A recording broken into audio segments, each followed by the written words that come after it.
family concept is not new. Lots of people talk about mankind or humankind as a family.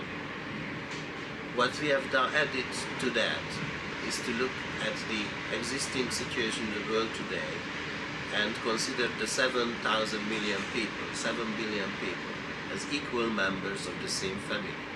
And once you accept this statement, then you have enormous consequences for whatever you do in the social political field. Well, there are many challenges in today's world, and some people have difficulty in finding focus. What we believe is, on the basis of every human being is equal, we have to give priority to those challenges which affect the largest number of people.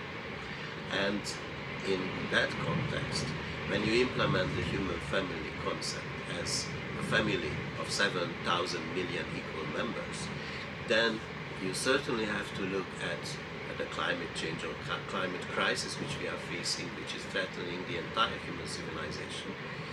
We have to look at the religious, cultural, ethnic conflicts which are threatening a very large proportion of mankind.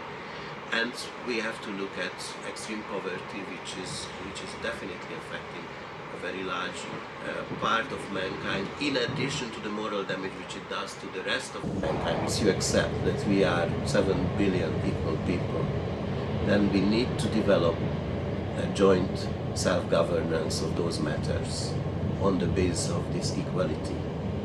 We do not have this structure in international levels. Everybody talks about globalization all the time. And yet, it's not just an economic phenomenon, it's not just a social phenomenon, it's also a political phenomenon. And the competent, adequate, representative management of these global affairs is at the moment missing.